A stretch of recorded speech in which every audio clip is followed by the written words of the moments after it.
दोस्तों नमस्कार। मैं सुजय प्रकाश उपाध्याय हूँ।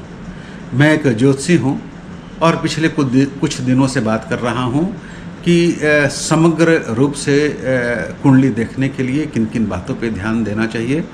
मैंने उसमें लग्न की बात की है, मैंने नक्षत्र की बात की है, मैंने उस पर ज्योतिषीय योगों की बात की है। आज मैं बात कर रहा हूँ महादशा, अंतर्दशा और गोचर की। और इसके लिए मैंने पिछले वीडियो की भांति ही एक काल पुरुष की कुंडली ली है उदाहरण स्वरूप, और उसके आधार पे मैं चर्चा करूंगा कि कुंडली के समग्र विश्लेषण के लिए महादशा की भूमिका क्या होती है।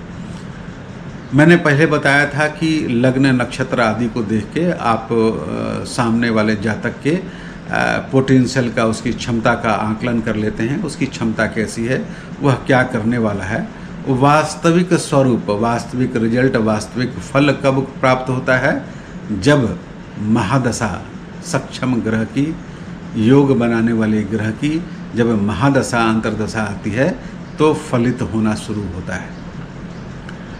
हमारे यहाँ सब कुछ नक्षत्र बेस्ड है। चंद्रमा जिस नक्षत्र में होता है उस नक्षत्र के स्वामी से महादशा की शुरुआत होती है।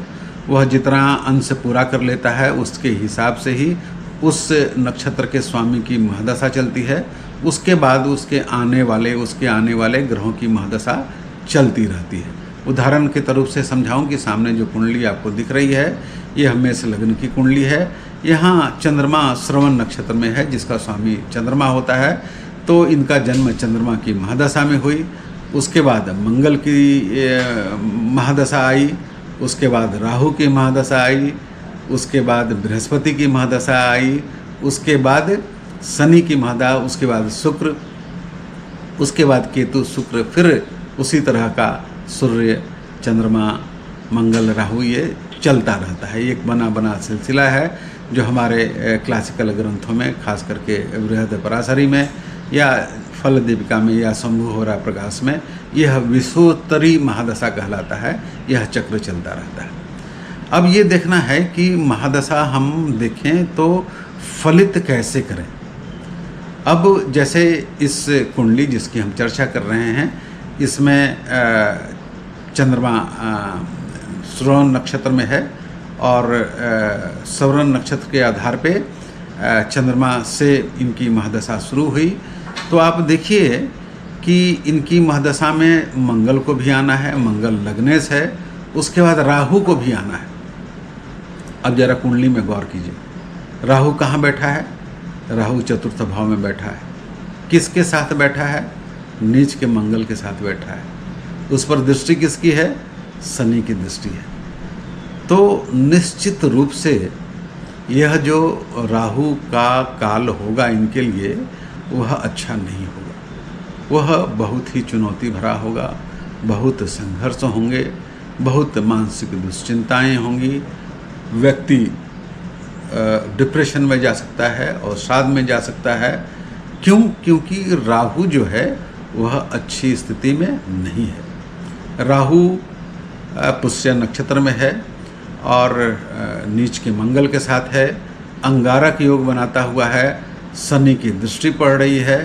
तो इस राहु की महादशा बहुत चुनौतीपूर्ण होगी। इस जातक की कुंडली में वह समय उनके बहुत युवा अवस्था में ही आ जाएगा और जब तक राहु की महादशा होगी उन्हें कोई विशेष सफलता नहीं मिलेगी। छोटी मोटी सफलता मिल सकती है लेकिन बड़ी सफलता उन्हें बिल्कुल ही नहीं मिलेगी। और मैंने इनकी कुंडली को देखा है, हुआ भी वही। राहु की महादशा में ये बहुत सक्षम व्यक्ति थे, लेकिन फिर भी इन्हें कोई प्रतियोगी परीक्षाओं में तब तक सफलता नहीं मिली जब तक राहु की महादशा चलती रही। अब बृहस्पति की महादशा आई। बृहस्पति देखिए क्या है, बृहस्पति इनका नौमेश है। नौमेश होकर वह आय भाव में बैठा है। आय भाव में लगभग सभी ग्रह अच्छा ही फल देते हैं। तो बृहस्पति की महादशा आने के बाद इनकी प्रतियोगी परीक्षाओं में सिलेक्शन हुआ, इनकी नौकरी हुई, इनकी शादी हुई, इनके बच्चे हुए, इन्होंने प्रॉपर्टी खरीदी, इन्होंने जो भौतिक संसाधनों की जितनी भी जरूरी वस्तुएं होती हैं वह इसी अवस्था में इन्होंने खरीदी। तो कहने का अभिप्राय यह है कि महादशा के आधार पर हम यह निर्धारण कर सकते हैं कि कब कौन सा समय अच्छा होगा, कौन सा समय बुरा होगा और कौन सा समय बहुत बुरा होगा। इसके लिए 2-3 प्रयोग हम और कर सकते हैं। जैसे एक सर्वाष्टक वर्ग होता है, सर्वाष्टक वर्ग में यह देख लीजिए कि सबसे अधिक बिंदु कहाँ है। वहाँ यदि महादशेष या अंतर्दशेष गोचर वश जाएंगे तो वह अवधि अच्छा समय देने वाला होगा, अच्छा फल देने वाला होगा। एक और तरीका है जिस पर हम अधिक विस्तृत रूप से विवेचन तब करेंगे अलग से, वह है नवतारा चक्र का। नवतारा चक्र के आधार पे जो जन्म नक्षत्र से शुरू होता है तो जन्म, संपत्ति, विपत्ति, प्रत्यारी, साधना, नैधन्य, मित्र, परम मित्र जैसे ताराओं का एक ग्रुप बनता है। इन ताराओं के ग्रुप में यदि वह विपत्ति तारा में या प्रत्यारी तारा में या नैधन्य तारा में कोई महादशेष या अंतर्दशेष आते हैं तो वह अवधि और भी चुनौतीपूर्ण बन जाती है।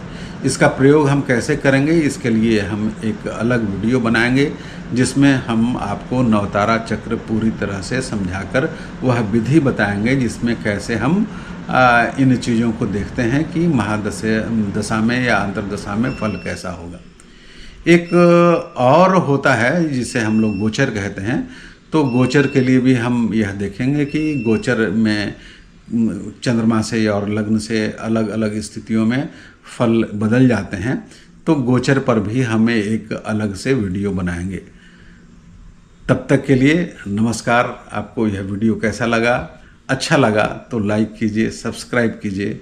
मस्त रहिए, गुनगुनाते रहिए, खिलखिलाते रहिए, मेरे चैनल को देखते रहिए। आपका नमस्कार, आपको नमन, आपको प्रणाम।